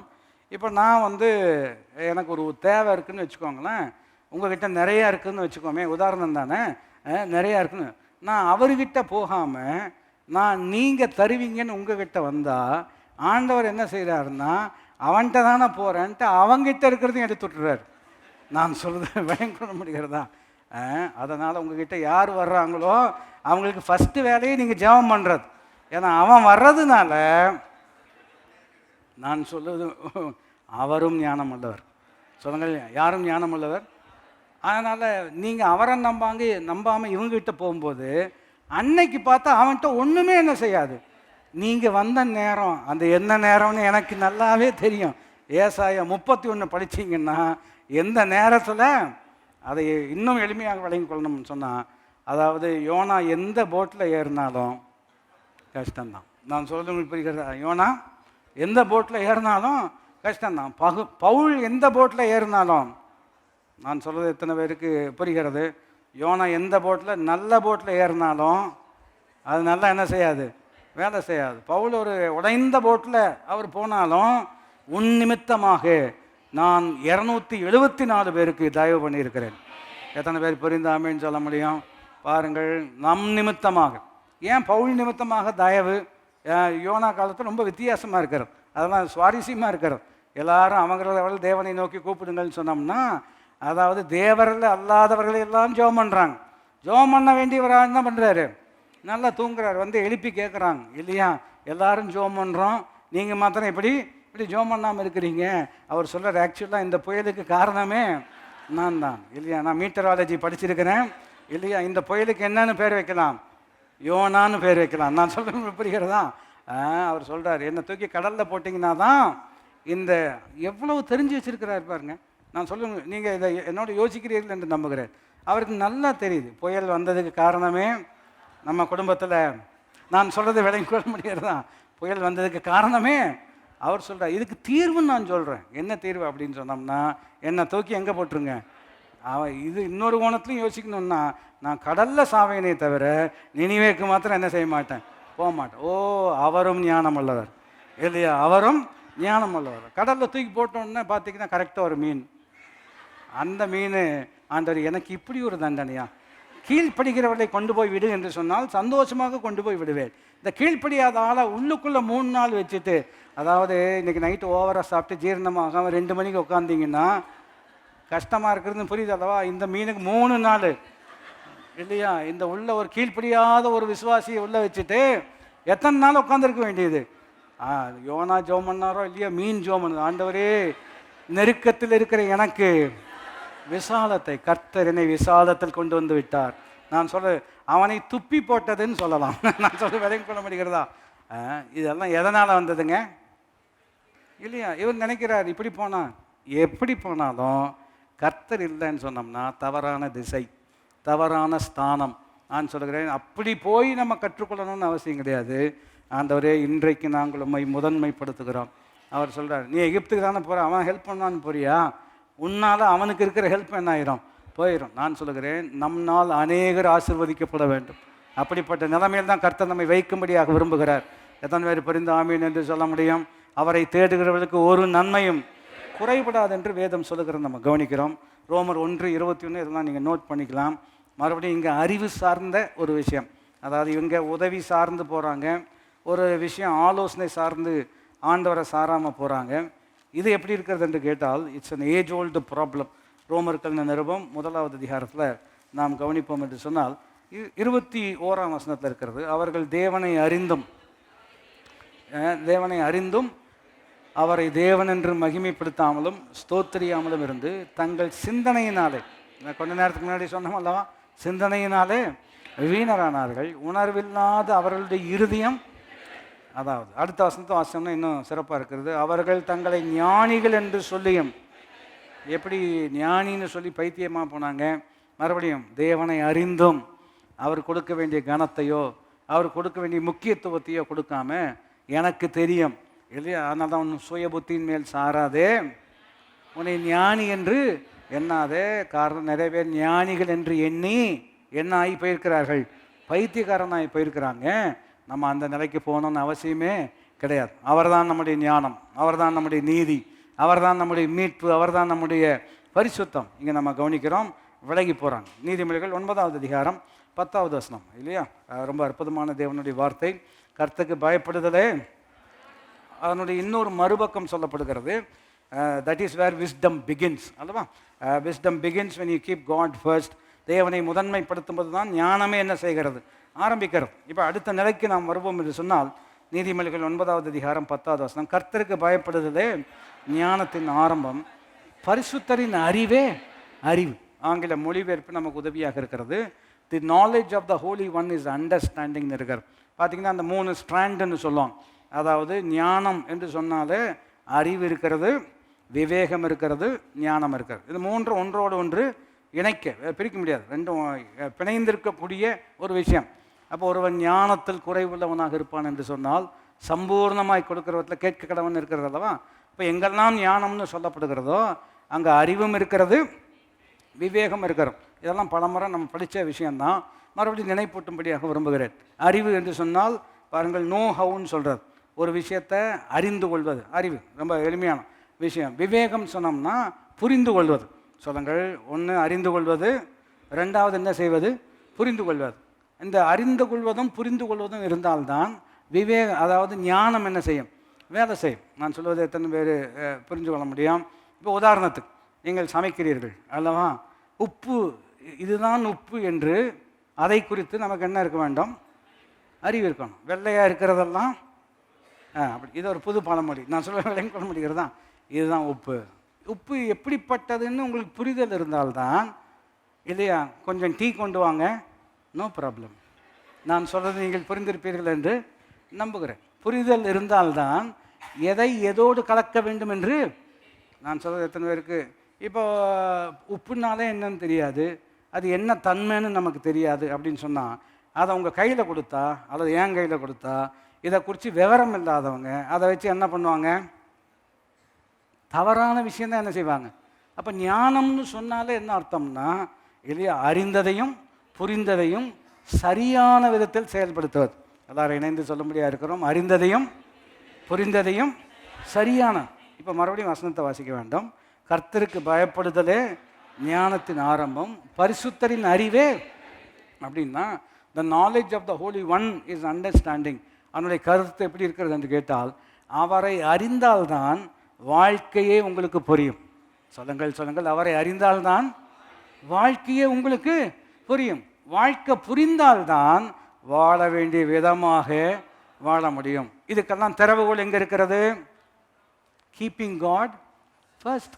நான் சொல்கிறது எத்தனை பேருக்கு அவரை அறிந்தால்தான் வாழ்க்கை புரியும், வாழ்க்கை புரிஞ்சாதான் வாழ வேண்டிய விதமாக வாழ முடியும். இதுக்கெல்லாம் ஆரம்பம் எங்கே இருக்கிறது? This is my life, I will live the way I want it. இது என் வாழ்க்கை, நான் வேண்டிய விதமாக, நான் விரும்புகிற விதமாக தான் நான் வாழுவேன் அப்படின்னு ஒருவன் சொல்லுவார் என்று சொன்னால் அவருக்கு முதலாவது வாழ்வை கொடுத்தவரை குறித்த அறிவே இல்லை. நான் சொல்வது எத்தனை பேர் புரிந்து கொள்ள முடியும்? அதனால்தான் வாலிப பிராயத்தில் உன் சிருஷ்டிகரை என்ன செய்ய வேண்டும், நினைக்கணும்னு சொல்கிறார். ஆகையினால்தான் சிறு பிள்ளைகளாக இருக்கும் பொழுதே அவர்களுக்கு கிறிஸ்துவை குறித்ததான சத்தியத்தை என்ன செய்ய வேண்டும், போதிக்கணும். எத்தனை பேர் புரிந்து ஆமீன் என்று சொல்ல முடியும்? ஆகினால்தான் தான் சண்டே ஸ்கூல் ரொம்ப ரொம்ப முக்கியம். சண்டே ஸ்கூல் அனுப்புறதுனால நாம் சொல்லித்தர வேண்டிய அவசியம் இல்லை என்று நீங்கள் நினைக்கவும் கூடாது. இப்போ சண்டே ஸ்கூலில் ஆசிரியர் பெருமக்கள்லாம் தான் இருக்கிறாங்க. அவங்கெல்லாம் ரொம்ப கிருபை உள்ளவர்கள். பெரியவங்களுக்கு ஈஸியாக பிரசங்கம் பண்ணிடலாம். ஆனால் சிறு பிள்ளைங்களை உட்கார வச்சுட்டு அவங்களுக்கு கரெக்டாக சொல்லிக் கொடுக்கறது அவ்வளோ எளிமையான விஷயமே அல்ல. நான் சொல்வதை புரிந்து கொள்ள முடிகிறதா? இப்போ அவங்களுக்கு ஏற்ற மாதிரி சொல்லிக் கொடுக்கணும்னா அதுக்கு ஏற்ற மாதிரி அவங்க நன்றாக என்ன செய்ய வேண்டும்? படித்திருக்க வேண்டும். அதுக்கு ஒரு முயற்சி எடுக்கிறாங்க. இந்த நாட்கள் எல்லாம் ரொம்ப முயற்சி எடுக்கிறாங்க. ஞாயிற்றுக்கிழமை 3 சர்வீஸ் முடிச்சுட்டு மதியானம் வந்து இல்லையா அந்த மேலே மறுபடியும் அவங்க இப்போ டீச்சர்ஸ் ட்ரைனிங் போய் கொண்டு இருக்கிறோம். எதுக்கு ட்ரைனிங் போய் கொண்டு இருக்கிறன்னு கேட்டால், ஏதோ ஒரு கதையை சொல்லிவிட்டு அவங்கள காலத்தை ஓட்டக்கூடாது. அவர்களுடைய வாழ்க்கையில் சத்தியம் ஆழமாக பதிய வேண்டும். உன் பாட்டிக்குள் இருந்த விசுவாசம் உன் தாய்க்குள் இருந்தது, இப்பொழுது அந்த விசுவாசம் உனக்குள்ளும் இருக்கிறது என்கின்ற அளவுக்கு சந்ததி சந்ததியாக நம்முடைய பிள்ளைகள் பக்தி உள்ளவர்களாக இருக்கான். அதுக்கு கட்டாய முயற்சி. அப்போ அறிவும் இருக்கணும், புரிந்து கொள்ளுதலும் இருக்கணும். அதை சொல்ல வேண்டிய விதமாக என்ன செய்ய வேண்டும்? இதுக்கெல்லாம் எப்படிங்க இவங்களுக்கெல்லாம் சொல்ல முடியும் என்று கேட்டால் ரொம்ப எளிமையான விஷயம்தான். Keep God first. ஆண்டவரை முதன்மைப்படுத்துவேன். இன்னொரு கோணத்திலும் உதாரணப்படுத்தும்படி நான் விரும்புகிறேன். இப்போது உங்களை பேச கூப்பிடுறாங்க, கட்டாயம் கூப்பிடுவாங்க. அதனால தான் சொல்கிறேன். உங்களை ஒரு இடத்துல இயேசுவை குறித்து பேசும்படியாக கூப்பிட்றாங்க. அங்கே பார்த்தீங்கன்னா எல்லாருமே பயங்கரமான கல்விமான்கள், நம்மளை காட்டிலும் படித்தவங்க, நல்ல அறிவு திறமை உள்ளவங்க. அவங்க மத்தியில் உங்களை பேச கூப்பிட்டாங்க அப்படின்னு சொன்னாங்கன்னா, உதாரணத்திற்கு அவங்களுக்கெல்லாம் நம்ம என்ன சொல்ல முடியும் இல்லையா? அப்போ ஆண்டவர் உங்களுக்கு தெரியாமல் தான் உங்களுக்கு வாய்ப்பு கொடுக்குறாருன்னு நினைக்கிறீங்க? சொல்லுங்கள், தெரியாமல் வாய்ப்பு கொடுத்துட்டாரா? இல்லை, தெரிஞ்சு தான் என்ன செய்கிறாரு? வாய்ப்பு கொடுக்குறார். இப்போ எப்பேற்பட்ட மனுஷனுக்கும் நீங்கள் பேச முடியும். எப்பொழுது என்று கேட்டால் அவரை முதன்மைப்படுத்தும் பொழுது. நான் சொல்லுகிறேன், நாம் நினைக்கிறோம் அவங்களுக்கு என்ன காட்டிலும் அவங்களுக்கு தெரியும்னு நான் நினைக்கிறேன். ஆனால் ஆண்டவருக்கு அவங்கள காட்டிலும் தெரியும். அப்போ நீங்கள் யாரை வச்சு ஆரம்பிக்கணும்? நான் சொல்ல விளங்கிக் கொள்ள முடிகிறதா? ஊழிய ஆரம்ப நாட்கள் இதெல்லாம் ஒரு சவால் தான். ஏன்னா நம்ம பிறந்து வளர்ந்து நம்ம வளர்றதை பார்த்த ஆட்களெல்லாம் அமர்ந்து இருக்கும் பொழுது அவர்களுக்கு பிரசங்கம் பண்ண வேண்டும் என்று சொன்னால் அது மிகப்பெரிய சவால். ஒரு நாள் இங்கிலீஷ் சர்வீஸில் பேசிகிட்டு இருக்கிறேன். பேசி முடித்து ஆமீன்னு சொல்லும்போது தான் என் கண்ணு பார்த்துச்சு, ஒரு முக்கியமான பிரசங்கியார் அங்கே உட்காந்துருக்கிறார். அப்போ தான் ஆண்டவருக்கு நன்றி சொன்ன. நல்ல வேலை ஆண்டவரே, அவரை முதல்லையே நான் பார்த்துருந்தோம்னு சொன்னோம்னா அன்றைக்கி பிரசங்கம் பயங்கர கஷ்டத்தில் தான் என்ன செஞ்சுருக்கோம். ஏன்னா நம்மளை காட்டணும் சிறப்பாக அவர் பிரசங்கம் அவருங்க உட்காந்துருக்கிறதே நமக்கு என்ன செய்யலை, தெரியல. முடிஞ்சோன்னா தான் நான் என் கண் அவரை பார்த்துது. அப்புறம் அவர் முன்னாடி வரும்போது நானே போய், இல்லையா நீங்கள் வந்தது ரொம்ப சந்தோஷம், சாரி நான் உங்களை கவனிக்கலை, இல்லைன்னா உங்களை பேச விட்டுருப்போம். ஏன்னா அவர் எப்படிப்பட்ட ஆள்னு சொன்னோம்னா, இப்போ உள்ளே வந்தாருன்னா பேசுங்கன்னு சொன்னால் அடுத்த 1 மணி நேரம் பேசிடுவார். சூப்பராக பேசுவார். நான் சொல்ல விளங்கிக் கொள்ள முடியும். அப்படிப்பட்ட ரொம்ப அறிவு ஞானம் கிருபையுள்ள ஒரு மனுஷன். எதுக்கு இந்த உதாரணத்தை சொல்கிறான்? அப்படிப்பட்டவர்கள் வந்தாலும் அவர்களுக்கு தேவ வார்த்தையை சொல்ல தேவன் உங்களோடு இருக்கிறார். ஆனால் அவரை எங்கே வைக்கணும்? முதன்மை. எனக்கு ஒன்றுமே தெரியாதுன்னு சொல்கிறீங்க, அது உண்மை தான். ஆனால் அவருக்கு எல்லாம் தெரியும் அல்லவா? அப்போ அவரை முதன்மைப்படுத்துவேன். இந்த பிள்ளைங்களுக்கு நான் எப்படி சொல்லித்தர முடியும்? அவரை முதன்மைப்படுத்துவீர்கள் என்று சொன்னால் சொல்லிக் கொடுக்க வேண்டிய விதமாக சொல்வதற்கு கர்த்தர் உங்களுக்கு ஞானத்தை கொடுப்பார், இல்லையா? நான் சிறு வயதாக இருக்கும் பொழுதுன்னு சாலமோன் சொல்கிறார், என் தகப்பன் எனக்கு கற்றுக் கொடுத்ததாவது, என் தாய் எனக்கு கற்றுக் கொடுத்ததாவது. இவர் வளர்ந்து வந்த பிறகு அதை அவர் எழுதக்கூடிய விதமாக எழுத 2026 பல 1000 வருஷங்களுக்கு முன்பாக எழுதப்பட்டதை இன்றைக்கு நாம் வாசிக்கிறோம். என்ன வாசிக்கிறோம்? கர்த்தருக்கு பயப்படுதலே ஞானத்தின் ஆரம்பம், பரிசுத்தரின் அறிவு. இதை எங்கள் அம்மா எனக்கு சொல்லிக் கொடுத்தாங்க, எங்கள் அப்பா எனக்கு சொல்லிக் கொடுத்தாங்க. நான் சொல்லுகிறேன், கர்த்தரை முதன்மைப்படுத்தும் பொழுது சந்ததிகளுக்கு சந்ததியாக நம்முடைய குடும்பங்கள் ஆசீர்வதிக்கப்படும்படிக்கு கர்த்தர் சத்திய வார்த்தைகளை சொல்லிக் கொடுக்க கிருபை தருவார். நீங்கள் சொல்லித்தரலன்னா வேறு யாரும் சொல்லித்தர முடியாது. பல முறை விதம் நான் உங்களுக்கு சொல்லியிருக்கிறேன். உங்கள் பிள்ளைகளுக்கு நீங்கள் ஜெபிக்கிற விதமாக வேறு யாரும் ஜெபம் பண்ண முடியாது. உங்கள் பிள்ளைகளுக்கு நீங்கள் சொல்லித்தர்ற மாதிரி ஒருவேளை உங்களை காட்டிலும் திறமையுள்ளவர்கள் இருப்பார்கள். திறமையுள்ளவர்களாக இருந்தாலும் அவர்களுக்கு உங்கள் பிள்ளை இல்லவே. உங்கள் பிள்ளை உங்களுக்கு தானே பிள்ளை. அப்போ உங்களுக்கு இருக்கிற அக்கறை இன்னொருவருக்கு இருக்க வேண்டும் என்ற அவசியம் இல்லை. நான் சொல்லுகிறேன், நாம் எல்லாரும் அவருக்கு பிள்ளைகளாக இருக்கிறபடினால் என் மீதும் அக்கறை உள்ளவராக இருக்கிறார், என் பிள்ளைகள் மீதும் கர்த்தர் அக்கறை உள்ளவராக இருக்கிறார். அவரை முதன்மைப்படுத்தினால் அக்கறை சேர்வோம்.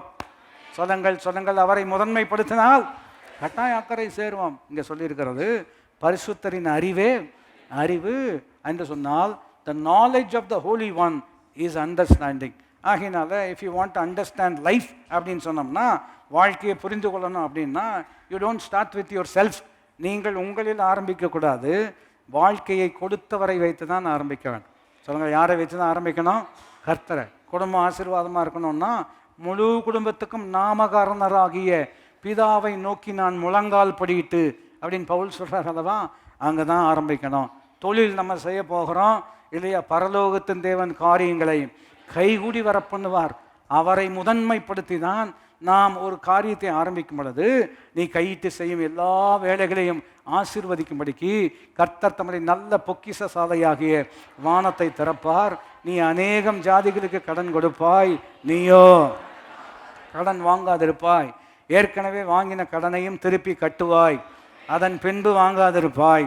எத்தனை பேர் புரிந்து ஆமீன் என்று சொல்ல முடியும்? இதெல்லாம் ஆண்டவர் நமக்கு கற்றுத்தரக்கூடியவராக இருக்கிறார். ஒரே ஒரு லெசன் தான் இன்னைக்கு மாலையில். என்ன லெசன் என்று கேட்டால், காட் ஃபர்ஸ்ட். எல்லாரும் இணைந்து சத்தமாக சொல்ல முடியாது இருக்கிறோம். காட் ஃபர்ஸ்ட், முதலாவது தேவன். அதனால தான் சாப்பிடும் பொழுதும் சாப்பிட்றதுக்கு முன்னாடி இல்லையா ஒரு ஞாபகம் வருது. ஒரு பிள்ளை வந்து சாப்பிட்டுட்டான் இல்லையா, அவங்க அம்மா சொல்கிறான், டே ஜோம் பண்ணிட்டியா, சாப்பிட்றதுக்கு முன்னாடி ஜோம் பண்ணியா? உடனே அவன் ஜோம் பண்ணுறான், வயிற்றில் ஒரு கை வாயில் ஒரு கை. ஏற்கனவே சாப்பிட்டதற்கும் பரவாயில்லையே, அந்த அளவுக்காவது சிறப்பாக சிந்திக்கிறாங்கல்லவா. அப்போது சிலர் விக்கல் வந்தால் தான் ஓ நம்ம ஜோமன்லி இல்லைல்ல, நான் சொல்ல புரிகிறேன். அதெல்லாம் நமக்கு அவசியம் கிடையாது. அப்பத்தையும் தண்ணீரையும் ஆசீர்வதித்து வியாதி என்ன செய்கிறார், விளக்குகிறார். ஆனால் இன்றைக்கி நைட் சாப்பிடும் பொழுது சாப்பிட்றதுக்கு முன்னாடி ஜோம் பண்ண, ரொம்ப நீண்ட ஜோமெல்லாம் பண்ணக்கூடாது. நீங்கள் அதுவும் கண்ணமொழி ஜோம் பண்ணிங்கன்னு சப்பாத்தி காணாது, யாரை எடுத்துருவாங்க. நான் சொல்கிறது உங்களுக்கு புரிகிறதா? சுருக்கமாக ஜோம் பண்ண பழகிக்கொள்ளவர். பொது ஜெபங்கள் எப்பொழுதுமே எப்படி தான் இருக்க வேண்டும், சுருக்கமாக. தனி ஜெபங்கள் எவ்வளோ நேரம் வேணாலும் பண்ணலாம் இல்லையா. பொது ஜெபம் இனி இந்த கூட்டத்தினுடைய ஆசீர்வாதத்துக்காக ஜெபம் பண்ணுங்கள்னு சொன்னோம்னா, அதாவது பில்டிங் இருக்குன்னா போட்டிக்கோ ரொம்ப நீளமாக இருக்கக்கூடாது. நான் சொல்கிற விலையும் கொள்ள முடிகிறதா? கரெக்டான இடத்துல என்ன செய்யணும், வைக்கணும். ஆண்டவரே எங்களை கூட்டி சேர்த்ததற்காக நன்றி, நீர் எங்கள் மத்தியில் இருப்பதற்காக ஸ்தோத்திரம், எங்கள் மத்தியிலே மகிமைப்படுவீராக, உமக்கே துதிகணம் ஏறெடுக்கிறோம், இயேசுவின் நாமத்தினால் ஆமேன். அப்படி பிரசங்கம் முடிக்க முடியாது. நான் சொல்ல விலையும் கொள்ள முடிகிறதா? அது கொஞ்சம் நேரம் எடுத்து தான் என்ன செய்யணும், வளர்க்கணும். ஆனால் சில சோத்திரமப்பா, அதாவது பழைய இந்த ஸ்கூட்டர் ஸ்டார்ட் பண்ணும் பொழுது நான் சொல்ல விலையும் கொள்ள முடிகிறதா, கிர்ரு கிர்ரு கிர்ரு கிர்ரு கிர்ரு கிர்ரு கிர்ரு அப்படி அதுக்கப்புறம் தான் வண்டி என்ன செய்யும். அது மாதிரி சிலர் அந்த மைண்ட் செட்டில் இருக்கிறான், சோத்திரம் சோத்திரம் சோத்திரம் சோத்திரம் சோத்திரம் சோத்திரம் அப்படின்னு சொல்லி நான் சொல்ல விலையும் கொள்ள முடிகிறதா. அதனால தான் சில குடும்ப ஜெபத்தில் பிள்ளைங்க வந்து உட்கார மாட்டேங்கிறாங்க. ஏன் உட்கார மாட்டேங்கிறாங்க அப்படின்னா, நான் சொல்ல விலையும் கொள்ள முடிகிறதா. ஒரு பாஸ்டர் சொன்னது எனக்கு ஞாபகம் வருது. ஒருத்தவங்க குடும்ப ஜெபத்தை குறித்து சொன்னாங்க. பாஸ்டர், எங்கள் குடும்ப ஜெபத்தில் குடும்ப ஜெபம் முடிவதற்குள்ளதாக அநேகர் கர்த்தருக்குள் நித்திரை அடைகிறார்கள்னு. நான் சொல்ல விலையும் கொள்ள முடிகிறதா.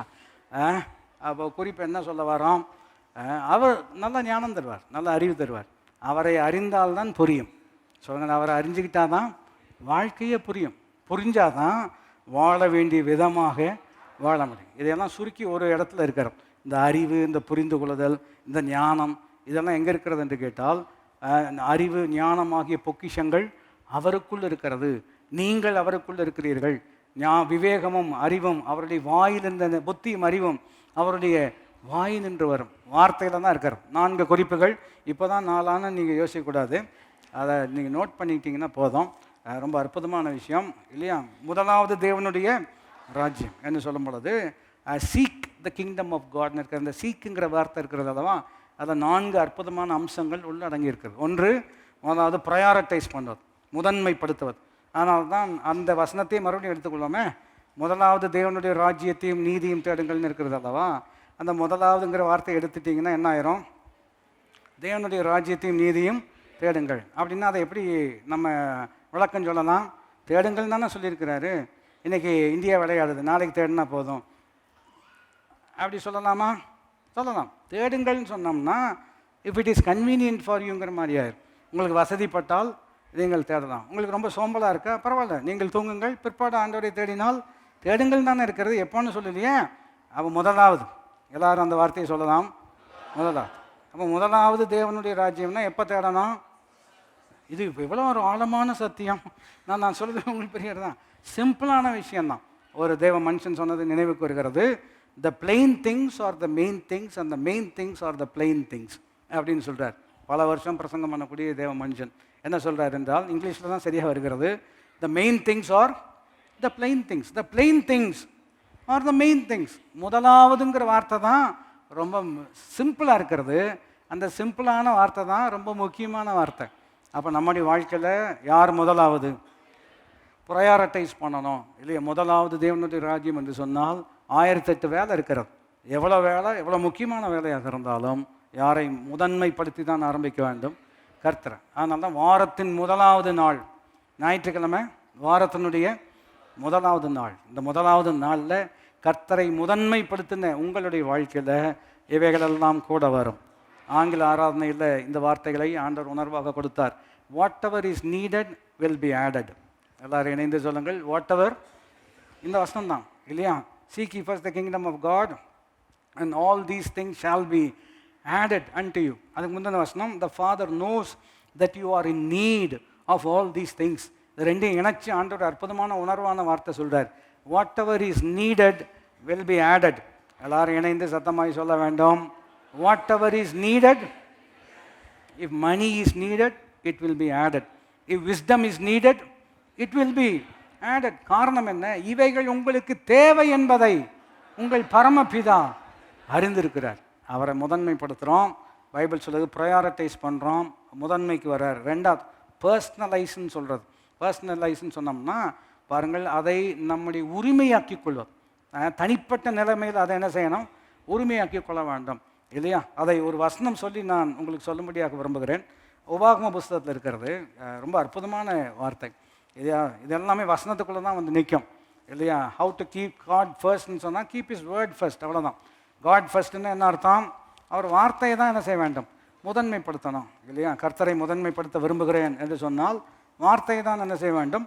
முதன்மைப்படுத்த. உபாகமம் 17வது அதிகாரத்தில் அவர் ஒரு அற்புதமான வசனம், கடந்த 3 வாரங்களாக இதை நோட் பண்ணிகிட்டே இருக்கிறேன், ஆனால் சொல்லக்கூடிய வாய்ப்பே வரலை. ஆனால் இன்றைக்கி இது ரொம்ப அற்புதமான விஷயம். பர்சனலைஸ்ன்னு சொன்னோம்னா மோசே எப்படி எழுதுகிறார் என்பதை கவனிக்க வேண்டும். 18ஆம் வசனத்தில் இவ்விதமாக நாம், அவன் தன் சிங்காசனத்தின் மேல் வீற்றிருக்கும்போது, அப்படின்னா ஒரு லீடர்ஷிப் ரோலில் இருக்கிறோம். நீங்களும் நானும் குடும்ப பொறுப்பு, அது ஒரு சிங்காசனம் மாதிரி இதை ஆளுகை செய்யக்கூடிய ஒரு நிலையில் நாம் இருக்கிறோம். அவன் தன் சிங்காசனத்தின் மேல் வீற்றிருக்கும் பொழுது அவனுடைய இருதயம் அவன் சகோதரர் பேரில் மேட்டிமை கொள்ளாமலும் கற்பனை விட்டு வலதுபுறம் இடதுபுறம் சாயாமலும் இந்த நியாயப்பிரமாணத்தின் எல்லா வார்த்தைகளையும் இந்த கட்டளைகளையும் கை கொண்டு இவைகளின்படி செய்கிறதற்கு தன் தேவனாகிய கர்த்தருக்கு பயந்திருக்கும்படி கற்றுக்கொள்ளும் பொருட்டு.